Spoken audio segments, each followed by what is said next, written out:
What's up, everybody? Welcome back to the channel. Hopefully you all are having a very wonderful and blessed day. Now, today's video is going to be a fun and informative one because we're going to be going over our first weekly developer update that's coming out from Rocksteady regarding Suicide Squad Kill the Justice League, and then we're also going to be taking a look at the updated article for the known issues related to the game. Now, with that being said, let's go ahead and let's jump into what this update is all about.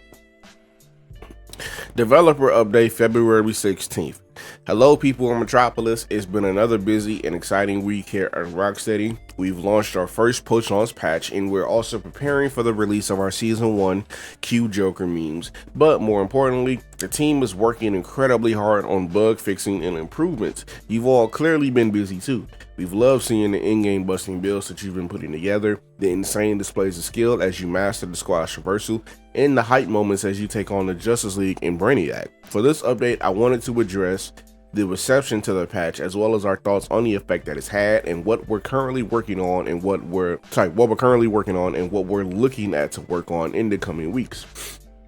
Scrolling down, top priority issues. So for our upcoming patches, we are looking to address all login and server issues and server issues. And while we might not be able to fix all of those issues right away, I want to assure everybody that this is the top priority for us. We hear and we feel your frustration, and we can only agree. It's unacceptable for the players who are affected by this. We need to do better, and we're working hard to fix these issues. It is, however, not an easy nut to crack because it's not one single issue. It's several smaller issues that are affecting some players in different ways, and we can only ask that you remain patient and keep giving more information through customer support in order to help us address this issue. My honest opinion on this, because I believe this is how it was handled when a handful of people got the 2,000 Lex coins after like the servers got shut down for like what 6 or 7 hours on the first day of early access. The way that I'm looking at this is, I believe that like for a lot of the more serious bugs that players have been getting affected by, everybody should receive some type of compensation. But I won't lie to you, the people who have been more severely affected, like the people who haven't been able to play their game at all, like they've been stuck at the login screen for 2 weeks now, they should definitely get like the bigger amount of compensation, right? Like because like we've been having an issue with the bugs, perks getting removed, things of that nature. Y'all can just toss us, I think, what, 2,000 Lex coins and that'll be fine. But for everybody else with the more severe issues, toss them like 5,000 or 6,000. But either way, I feel like we all need to receive some type of compensation in a way, because it's been a real rocky 2 weeks. Don't get me wrong, the game is fun, I love it, but hot damn, it's been a rocky 2 weeks. Now, why the re-release in-game bug fix and balancing patch first?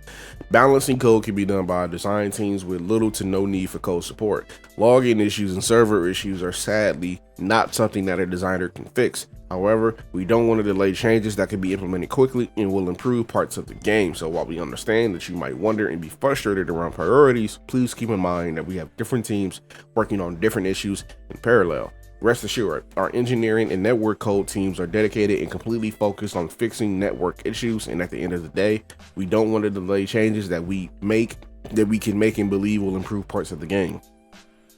Patch and leaderboard update. In our latest patch, we addressed a game-breaking issue with the burn affliction, and we introduced a new leaderboard to immortalize all of you who engage with the mastery levels and quite literally broke the game.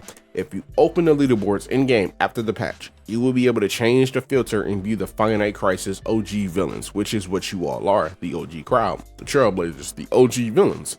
We've also changed the mastery level balancing based on feedback from you all to make enemy health increases less steep at mastery level 46 and higher. But the intent with these changes was to allow for more build permutations, and we're really excited to see all of you now chase and explore new builds. We're even seeing some really interesting freeze builds emerge, which we think is pretty cool. See what I did there? And I'm quite positive that one of the builds that is being talked about is Jarv. If anyone knows Jarv, he's another content creator. That man has a King Shark build that's focused around ice that's going kind of nutty. Almost making me want to use ice. I'm not gonna lie to you, but I'm sticking on this Deadshot Live Wire build that hopefully y'all are gonna see soon. Now, One of the other changes that we made in the patch was to both increase the damage that enemies deal at mastery level 46 and higher, and to reduce the damage reduction on heat waves, molten skin, and the turtle shell from 100% to 90%. Now, we've seen that this was met with somewhat mixed feelings, given that enemies at this level were pretty threatening already. However, our intention here is to keep both these items as very powerful damage reduction tools, but it's to ensure that players still have to master traversal in order to stay clear of danger on the higher mastery levels. We also hope that this will make players consider more ways of reducing enemy damage further when making in-game builds, both with talents and with augments on gear. There are some pretty powerful combinations in there that might be obvious at first glance, but can definitely create some synergies. Now, when we pair these changes with the decreasing rate at which enemies gain health throughout the mastery levels, our intent is that this will lead to a combat experience at higher mastery levels that is a bit more frantic and fast paced, where mastery or traversal, combat mechanics in your build become crucial if you want to keep pushing. Here's my honest thought process about that. Don't get me wrong, I 100% agree with the health decrease that needed to be done. However, this is my thing, right? So the enemy health got decreased. In burn, I won't say nerf, it got fixed, because burn was never supposed to be hitting that high damage anyway. It got fixed, but it maybe got fixed a little bit too much, because now, in my opinion, burn definitely seems like the weakest of the 4 afflictions now. It literally went from running around unchecked to being caged like a mad dog, and it's weird.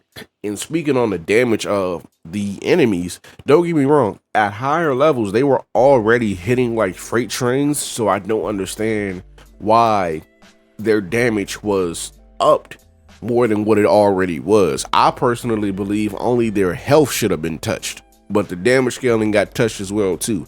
Hopefully, I really wish that they give that another look and they see that, okay, maybe we kind of took that damage a little bit too high, we might need to tweak it just a little bit too down.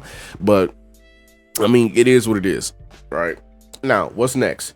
The highest priority within the code teams at the moment is to first and foremost address the issues that some of our players are having around logging the servers. While that is happening, we want to share what else is in the works already and what we've got cooking for upcoming patches. Changes to the Promethium game loop. We're seeing an imbalance where players need to kill too many play too many Metropolis missions to get Promethium for incursion missions, killing time, or the mayhem mission. Some players have found ways to alleviate this by hunting the cargo knots that are spread around the city, which is great to see. However, the Metropolis missions remain a concern for us, and we hear for you that this loop could be more interesting, and in particular that it doesn't feel like you're engaging with the open world as much as you would like. We want you to feel like you are exploring Metropolis, and there are reasons to engage with the open world just beyond traversing between missions. That is why we're planning on doing a pretty big and fundamental change to this loop. Raising Hell will reward 3,000 Promethium for completing tier 1, and each subsequent tier will reward an increasing amount of Promethium. Essentially, okay, see, now this is something that I like, right? Because Raising Hell is something that I do whenever I'm just chilling in the open world, and Raising Hell did give you okay rewards, right? I've already been to max tier for Raising Hell multiple times before, but giving us Promethium for that now. Yeah, that's definitely an easier and a daily way to farm a lot of Promethium very quickly. That is one change I definitely do like. Good on them for that. Now, for those of you who are unfamiliar with this feature, Raising Hell unlocks in Chapter 6. It features our favorite toy man.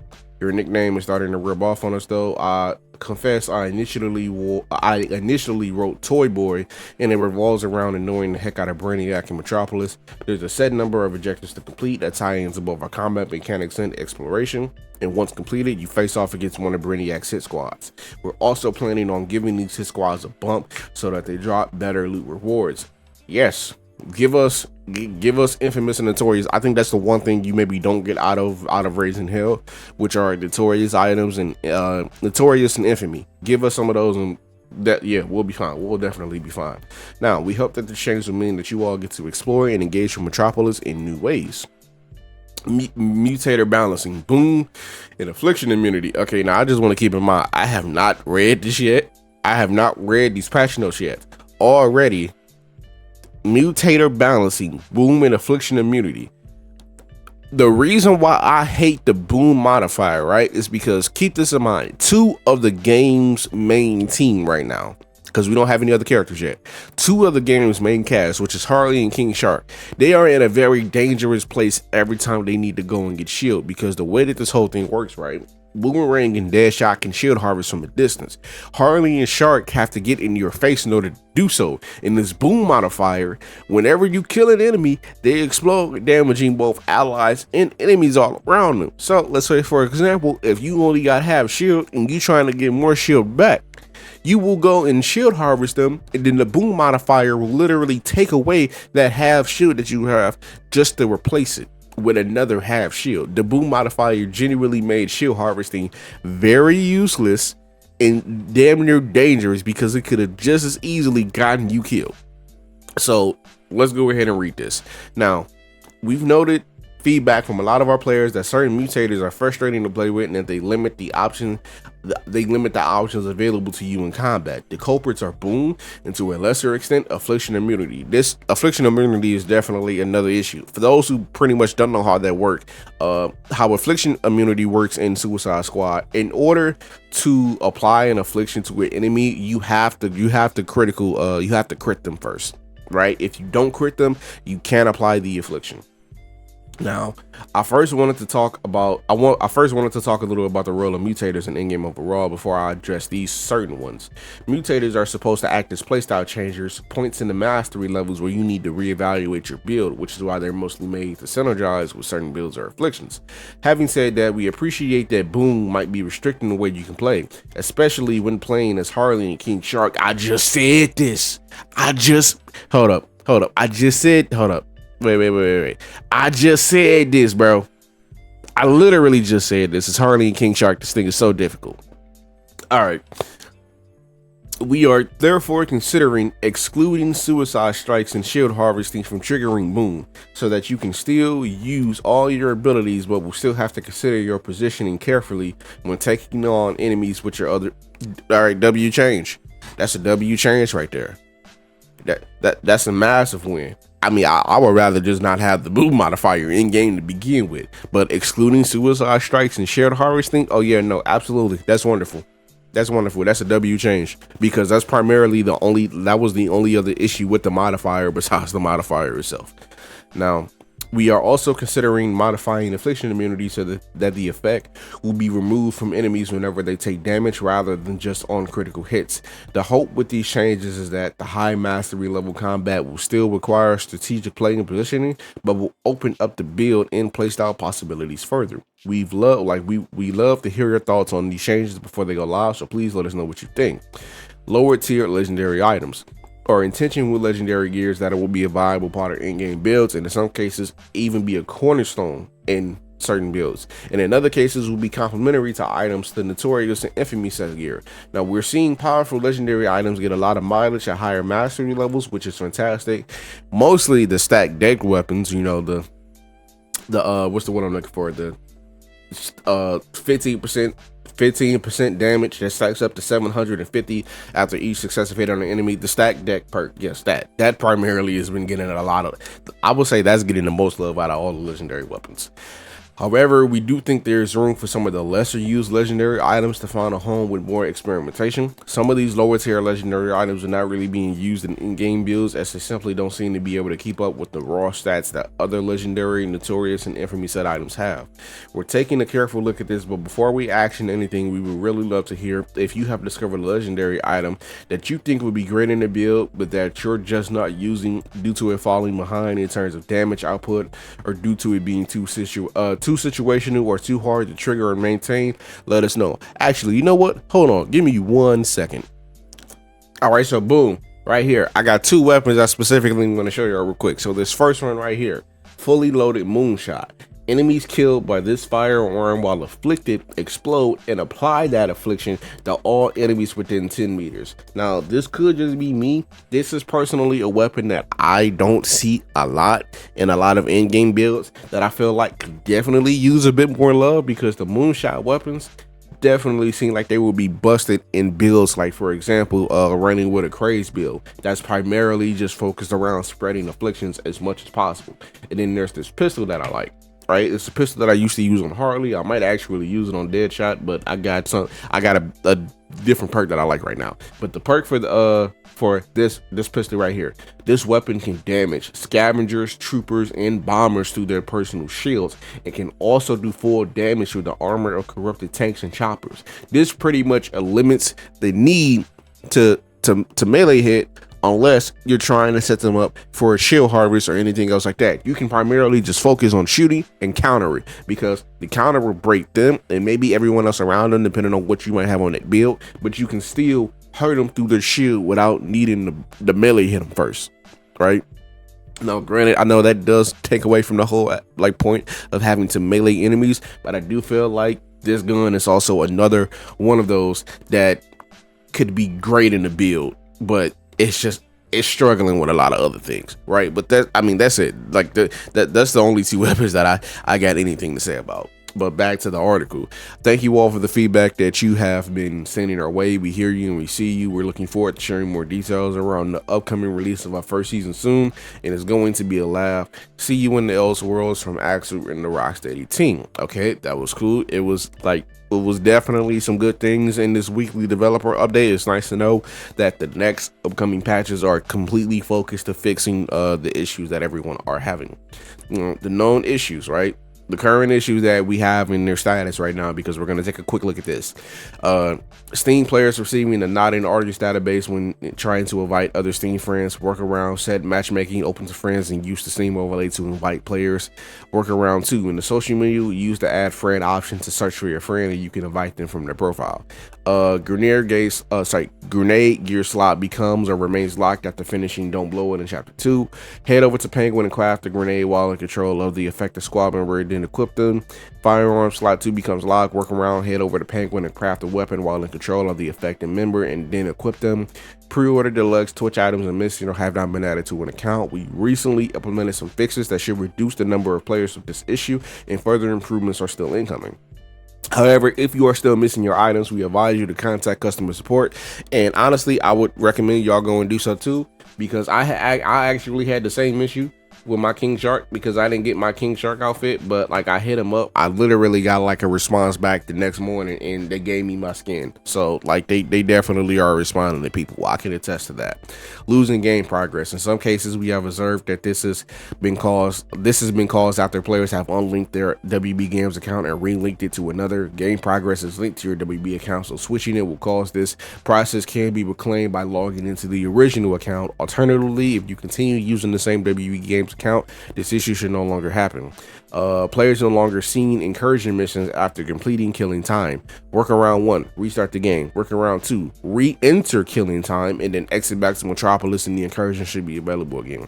Issues that are under investigation: infinite loading or crashing at the signing into WB server screen. Game performance on PC, multiplayer connectivity and performance issues, thank God. And then legendary and notorious gear losing their augments when overhauling with the Penguin. Another issue that if any Rocksteady developer sees this video, another issue that I don't think y'all know about because I haven't seen it mentioned anywhere, doing the Brainiac mission, there's a very high chance of you coming out of that mission with a white screen and it doesn't fix itself. You have to restart the game. That's another bug that I very much think needs to be in here. That also needs to be fixed. I don't know if they know about it, but just in case they don't, that's also another bug, because I haven't seen many people talk about that. That's another bug y'all need to fix.